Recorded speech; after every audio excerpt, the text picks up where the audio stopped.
Thank you, Mark. Good afternoon, everyone.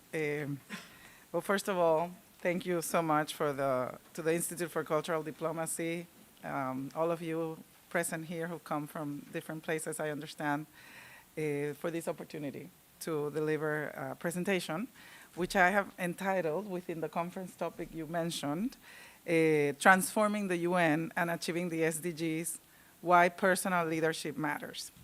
And I'm delighted to hear questions from students like the one you posed. It's actually great timing, Mark, of this event because today there's the first open debate of the Security Council, chaired by Sweden this month, on preventing conflict and sustaining peace. I've just come from making a presentation there, and most countries, 96 or so, had signed up to intervene, talked about the importance of preventive diplomacy. So within preventive diplomacy, cultural diplomacy is very important for today's reality, as I will explain in a bit.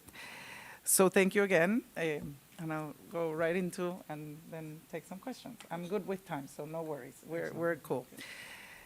So we're living, as we all know, in very fast and complex times in an increasingly globalized and interconnected world, which is also extremely interdependent.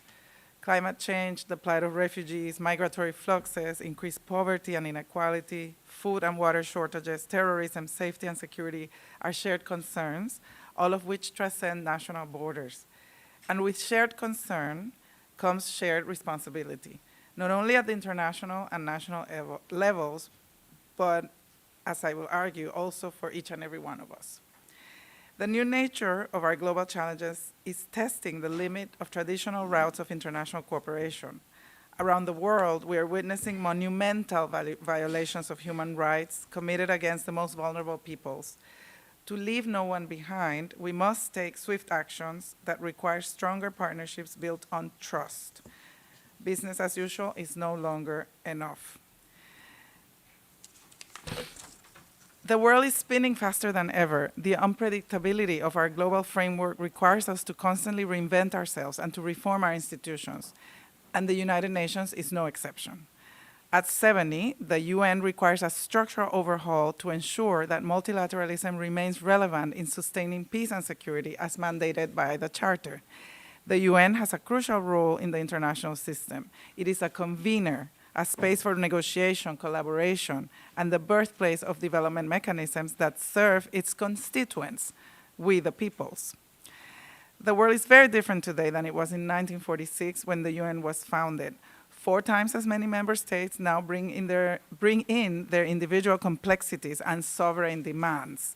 Yet the disastrous history that led to the rise of the United Nations has taught us that failure is not an option. History has also taught us that there can be no peace without strong international frameworks. And with all its flaws, the United Nations is the best one we got.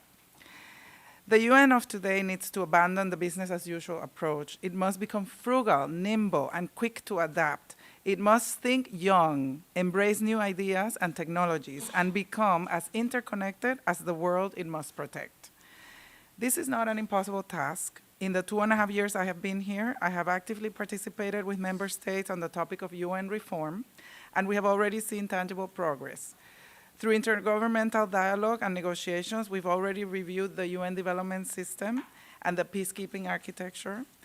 Currently, we're fully engaged in discussions about Security Council reform, which feel closer to delivering than ever since they began over 20 years ago. The United Nations is at a tipping point. Just over 70 years after the foundation of the organization, the nations of the world pledged that as the world moves forward, no one should be left behind. The ambitious 2030 Agenda for Sustainable Development ensures that the well-being of humanity and of our planet go hand in hand. This is not just another resolution, it is a transformative global event and a wake-up call for humanity. The social, economic, and environmental dimensions of this global agenda put people at the center. The goals we have set are now the powerful common objectives that unify the world. There is no doubt in my mind that their achievement will bring global prosperity, but also peace and security. The universal nature of the agenda challenges the traditional divisions between North and South, which now seems so 20th century. It also mandates us to engage at all levels, from multilateral to national, from policy to individual, from top down to bottom up. Solidarity is a key ingredient to achieving the goals of the 2030 Agenda. Goal 17 of the SDGs requires all stakeholders to embrace partnerships as the core of our means of implementation. This translates into international cooperation that is not just a lofty ideal set on paper, but that requires a fundamental change of heart, a true transformation across the United Nations development system and in the way we manage our relationships with other countries, the private sector, academia, and civil society. As member states rethink the UN and challenge its traditional structure across the three pillars of development, human rights, and peace and security, we must push further to also break down silos and challenge the gaps between the Secretariat and the member states, between the UN and civil society, and between government and civil society. As a global community, we need to innovate and dream big with no fear of failure and hope for the future. This year, we have a convergence of transformations that are shifting global dynamics. A new UN Secretary General brings in a new global leadership. We also welcome the increasing presence of women in high office. I am sure that their leadership styles and influence will set the tone in coming years. Still, the influence of one of the permanent five, P5, and of the UN host country is not to be taken lightly. I can see how President-elect Trump's leadership, more corporate in its nature, would be critical of the UN and its usual business. Yet, the optimist in me believes that pushing the UN outside of its comfort zone may be what we need to make the organization become more efficient. We must acknowledge that multilateral institutions, by their very nature, move at a slower pace. This is because we strive to find not a minimum common denominator, but rather a maximum common aspiration. So this process will take time, and we must be patient. The Spanish saying applies here, vístanme despacio que voy deprisa. As kings would tell their attendants, dress me slowly, I am in a hurry. Most agree that we need a more solid, refreshed UN, and yes, I also agree that the road to get there is taking longer than we would like, but always let us keep our goal in mind. The result we will achieve is a UN that is ambitious, accountable, strong, transparent, fair, and universal. So we're now onto the managerial phase of the proposed UN reforms, and in that context, we especially welcome the Secretary General Antonio Guterres. He is the first Secretary General to have both political trajectory and UN experience, and more importantly, field experience. It would be easy to raise the already very high expectations on the SG, and yes, we need him focused and strategic as he has already demonstrated to be, but we must also hold ourselves as member states accountable in terms of our roles and duties vis-a-vis the United Nations. And I will call these national efforts bottom-up contributions. Countries are already working urgently to implement the SDGs. Faced with decreasing funding, we require not only more efficiency, but also the realization that the result is not a zero-sum game. Increased attention to one region of the world does not have to mean less attention to the other. Ambassador František was talking about the need, and we all agree, to focus on Africa, which has been long delayed.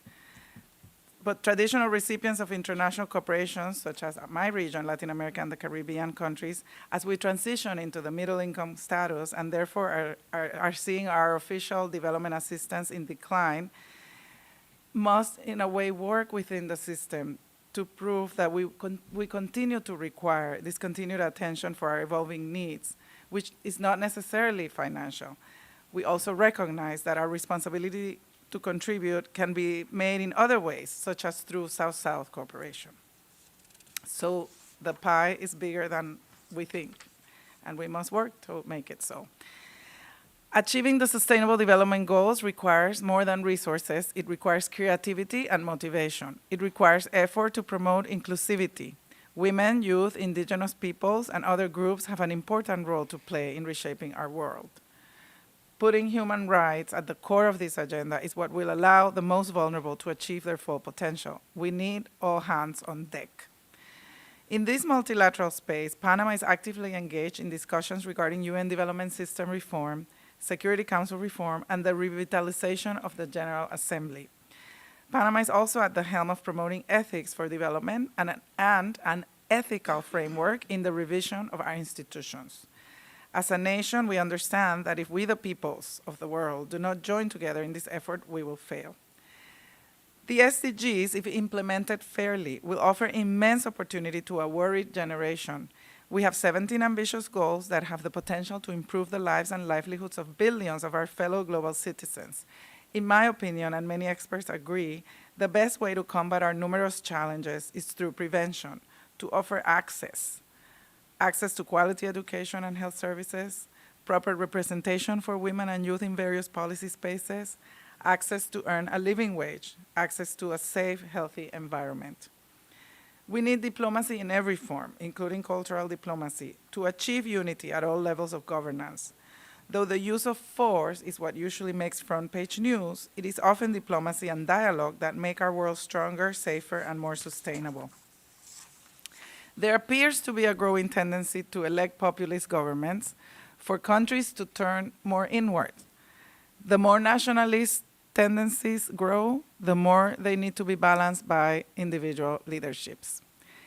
Technological advances provide important tools for individual leadership. The widespread use of social media enables us all to be in constant connection. Information and data are now ubiquitous. As Thomas Friedman says, the world is flat. Each of us in this room have in our pocket the power to shape global public opinion and to contribute to global peace and stability. Let us not forget that united, we are an unstoppable force for good. This is why we must all pledge to become the visionaries we're waiting for and the leaders we are calling for. Our new commitment to leaving no one behind is a moral and an ethical imperative with humanity at its core. Our humanity must be reflected in every one of our actions. Every time I enter the UN, I feel a sobering sense of duty. I look at these halls where great women and men have walked, and I remember that we're entrusted with great power and an even greater responsibility. In order to leave no one behind, we each need to assume our individual responsibility and to stand in solidarity with each other. Building trust is more crucial than ever, and this is an area where cultural diplomacy can serve us best. Soft power has abilities that even the strongest military cannot achieve. Solidarity, compassion, and cooperation can exist only through diplomacy. Solidarity implies empathy and a strong ethical mandate in the pursuit of a common objective. In a people-centered agenda, solidarity should be pursued as one of the engines to drive the achievement of our global goals. All stakeholders must commit to achieve not only what is necessary, but also what is right. A culture of peace must become part of people's everyday lives. The choices that we make as individual consumers have the power to affect the decisions taken in government chambers and in corporate boardrooms. Everything we do has consequences and must be called into question, because remember, we're all in this together. The implementation of our common agenda through partnerships based on trust and solidarity will not only help us achieve the SDGs, but will also ensure that our transformation is sustainable and fundamental. We must use the tools at our disposal, take advantage of greater interconnectivity, for example, by enabling informal spaces for communication. I can mention two that we have promoted here at the UN, the Permanent Representative WhatsApp group that I created, where we have 155 permanent representatives on our group, and the Ambassadors Kids Club, for those permanent representatives like me who have children 12 age and under. And as is now clear in the field of cultural diplomacy, we must not underestimate the power of these bottom-up approaches to influence and to eventually steer policy decisions.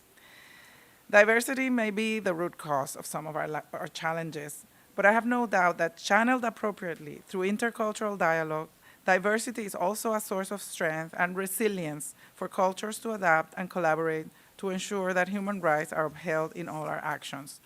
Slowly but surely, we're learning to use our differences to learn from each other's experiences, to foster dialogue, share best practices, and advance together.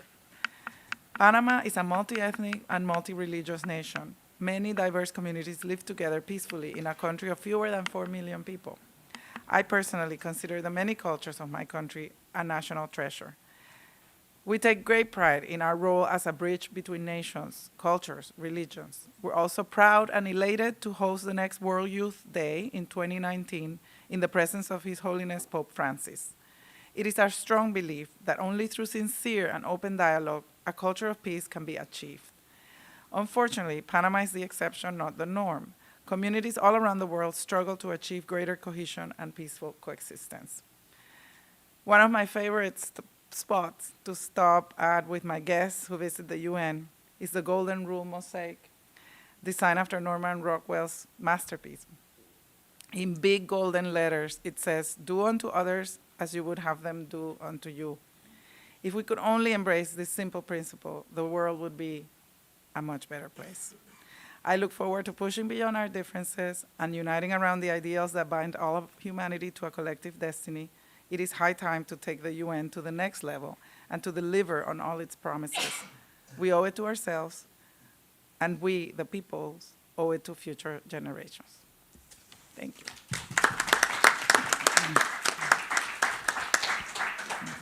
Thank you very much, Excellency. No, that was perfect in terms of duration and also in terms of quality. And I think you definitely inspired us in many ways. But I want to immediately give the microphone to you. Let's try to take at least maybe 2 or 3 questions. We're about 15 minutes behind schedule. Let's start here, ladies first, and please introduce yourself as well. Thank you so much for giving me the opportunity to talk, and thank you so much for the great speech. My name is Roya Saqib. I'm from Afghanistan. I have a master's degree in international relations, and I'm working as communication outreach team lead and promote women in government in Afghanistan. One of the reform that you talked about was this Security Council reform. I'm interested to know what it entails, the Security Council reform, because in international relations, whatever we learned was that the Security Council is mostly power politics. So I'm just curious to know how that could transit into something more, effective for world peace. And another question is that we always talk about the sustainable peace and sustainable development, while the economic and social basis of conflict are very strong. And I rarely hear about the economic and social council role being stronger. So what do you think, how could that be improved better to achieve sustainable peace or sustainable development? Thank you. And let's maybe take one more question, because I'm just concerned the room we have is until 6. I think we can go a little bit later, so I'm not, but just in case, let's maybe take one more question, and then we'll go to the next speaker, and then we'll try to go into maybe 6:15, 6:20, I think should be fine, but I don't want to extend too much. Are you the next one? I'm not sure in terms, I think, okay, please. Thank you very much for your presentation. At the moment, we're getting 200 million people affected by disasters, 65 million refugees and displaced people, 250 million children are affected by conflicts. It's a huge, monumental problem. UN on its own or leaders on their own cannot do it without the cooperation of the private sector, the global citizens, and the civil societies. So the time has come now for the UN to decide if they want to achieve what they set out to achieve. And I have also been in contact with Secretary General Mr. Antonio Guterres, and I've made it very clear that he is very, very genuine. He will achieve it, but he needs the backing and collaboration from ordinary citizens, and it can be done.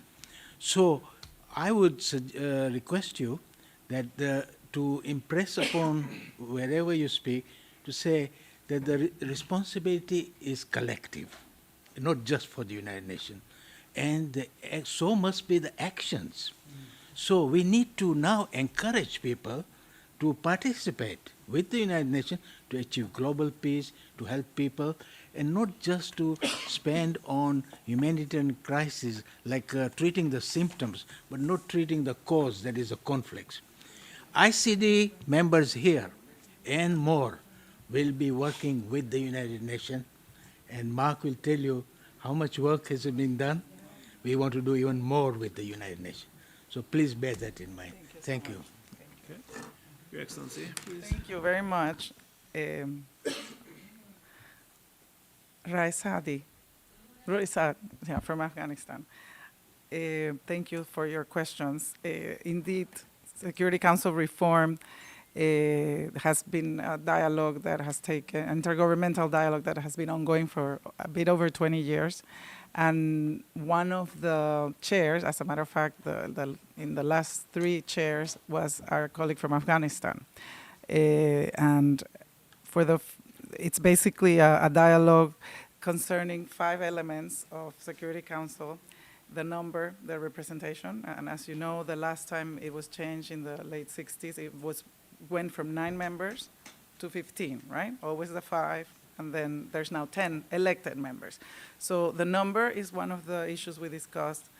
Geographic representation, right? There's always the issue of, Africa.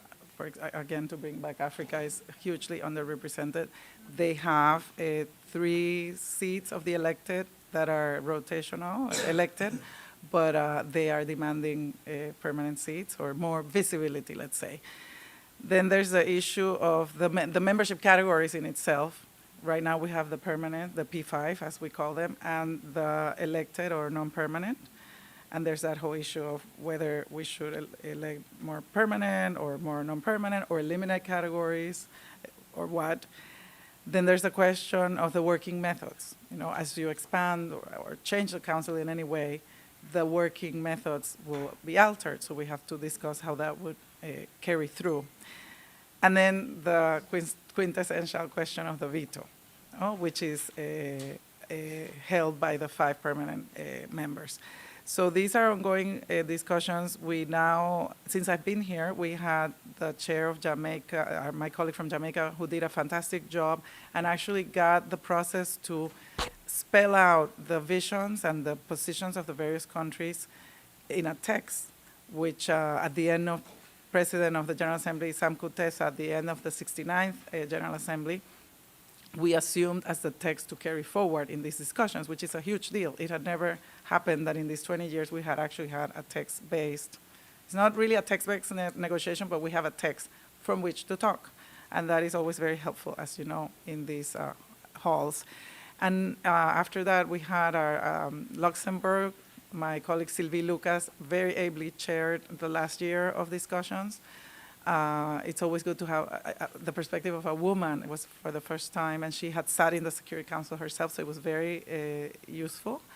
And now this 71st Assembly, we're beginning with a joint chairmanship of my colleagues from Tunisia and Romania. So we're looking forward to those discussions. There's several positions on the table. Some people want a particular number, more or less, permanent, more elected, no elected. Panama has, as is our nature as a bridge builder, we don't subscribe to any of these positions, but rather have tried to find a conciliatory solution that we are trying to establish as a vision. I believe that if you establish a vision, it always helps to move forward, even if you inch a bit, even if you don't accomplish the vision. The fact that you establish something ambitious and high, of a high level, helps the conversation and the energy move a bit. So I'll share it with you. We would like to see, by the centennial of the UN, 30 years from now, a council of 26 people, 26 member states, that are all on equal standing. So no categories. Elected every 3 years, with the opportunity for consecutive re-election. So those countries that are able to be there or are accepted and elected by the world to be there permanently because they contribute, because they have resources, what you may be, they can be elected. They can be, those like us who would want to serve, 2 years is too short, but 3 years is just right, we can be there. So that's what we are hoping for, and as I said, we are closer than we've ever been. Maybe not to that ambitious vision that I just laid out, but there's goodwill among the countries, and of course the P5 are the ones who have to ultimately agree, right? to relinquish their powers. But that's why time is on our side. Time is the best ally. 30 years from now, UN Centennial, what world will we want to see? And this is what we're trying to push for. Your second question on sustainable peace and development, if I picked up correctly what you said, the economic and social issues are certainly at the root causes of conflicts. And this was very much the theme in today's Security Council open debate, where we talked about how to sustain peace, how to prevent conflict. Prevention, the best prevention is development. This is, how we can summarize this. And I think we are becoming more and more aware of that. And in this era of breaking down silos in the UN, as I mentioned in my presentation, the Security Council had wanted to maintain their responsibility on peace and security. The UN Development System had tried to deal with the development agenda. This is no longer. This multilateral, multifaceted world requires that we build bridges, that we interconnect, and that we work in the intersection of these three pillars: human rights, development, peace, and security. That's becoming more and more evident, and I have heard over the last 2.5 years here how the dialogue has been shifting towards a better understanding of that. And if we do, under this new leadership, which we are all very excited about, Secretary General Guterres, who very well understands these linkages, I think we are better suited to a quick transformation of the type that we're expecting for the UN. Well taken, my friend from Bangladesh, right? London. Oh, sorry, okay. Well taken, your recommendation for ensuring that we communicate that this is a collective responsibility.